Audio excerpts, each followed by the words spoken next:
October 7th massacre and what ensued has nothing to do with the Palestinians. Nothing.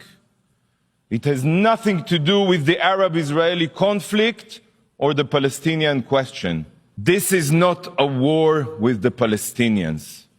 Israel is at war with the genocidal jihadist Hamas terror organization. Only. It is the law-abiding democracy of Israel against modern-day Nazis. These are the facts. Hamas do not care about the Palestinian people. They do not care about peace or dialogue.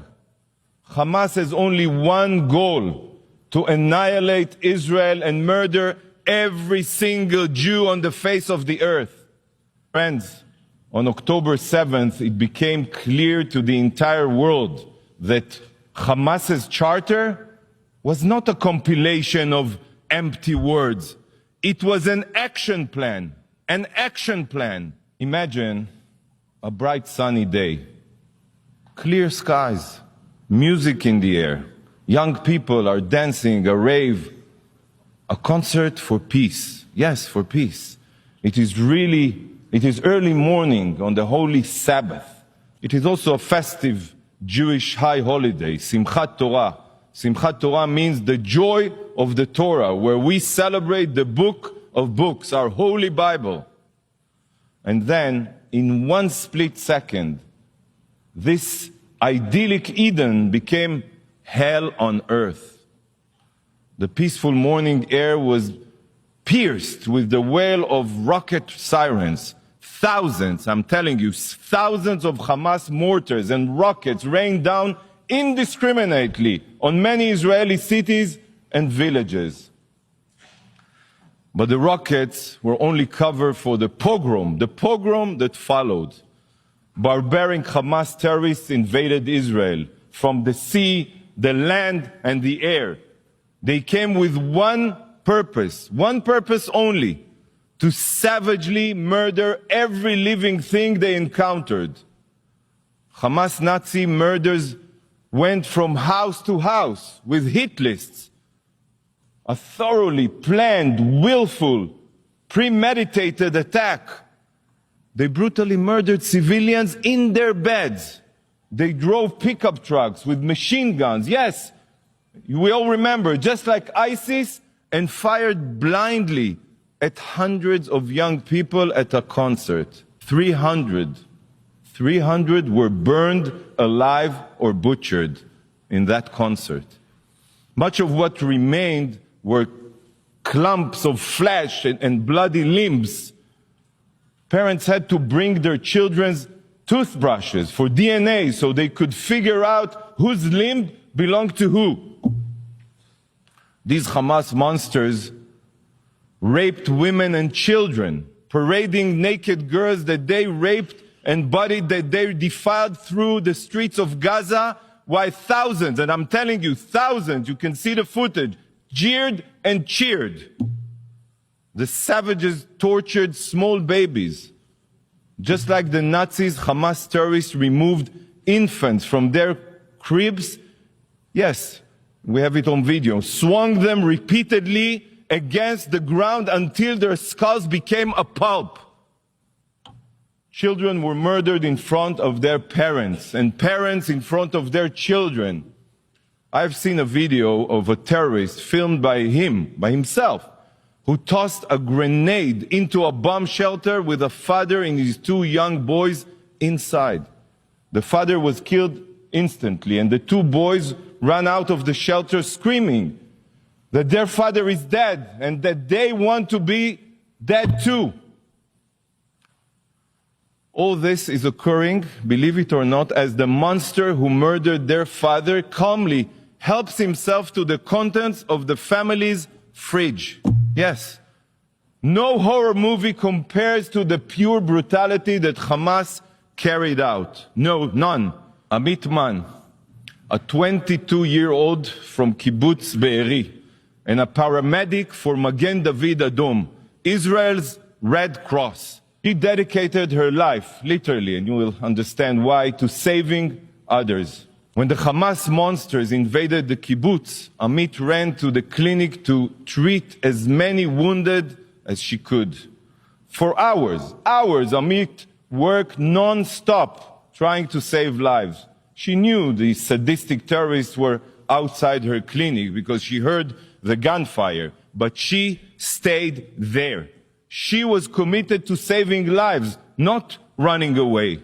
Finally, the terrorists burst into her clinic and put a bullet through her brain. She was a Magen David Adom paramedic, the Israeli Red Cross, in uniform. But that didn't stop these savages. Ambulances were set on fire. Not one, many. Dozens of Magen David Adom medical teams were intentionally targeted on their way to tend to the wounded. And many other paramedics were murdered. Barzilai Hospital in my hometown city, Ashkelon, in Israel, suffered direct hits from Hamas rockets. Not for the first time. Hamas has been deliberately firing rockets at it for years, intentionally.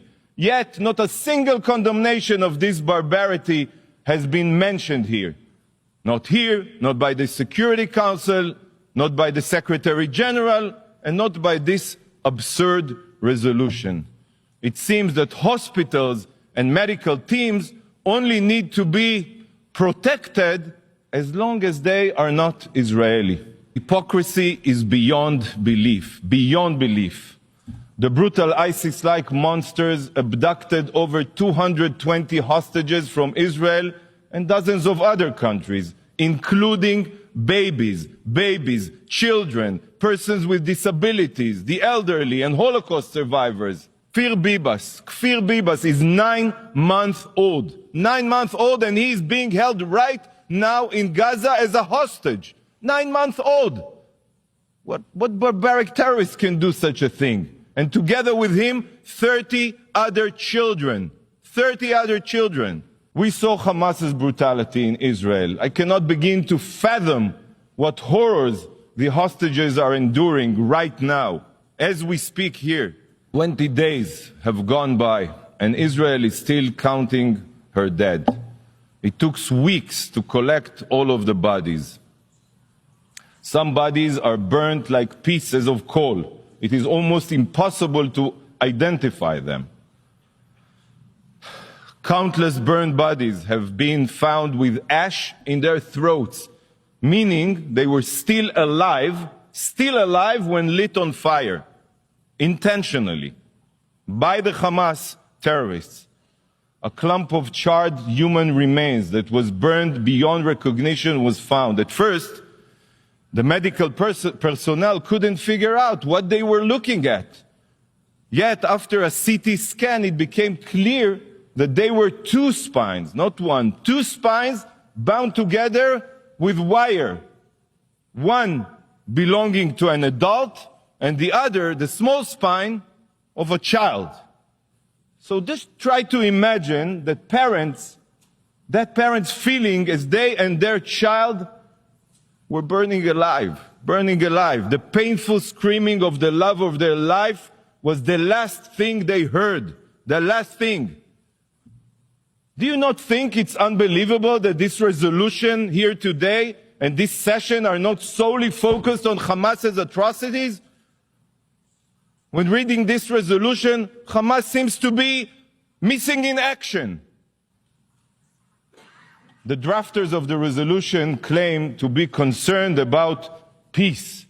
Yet, the depraved murderers who initiated this war are not even mentioned in the resolution, not even mentioned. They see each one of you as puppet. They write a resolution completely devoid of any content related to the situation. They assume that you have already forgotten who it is that is responsible for the inhumane violence, and they just expect you to support it automatically. This resolution is a disgrace to your intelligence, a disgrace. It is unfathomable that such a resolution, one that doesn't even mention Hamas, could possibly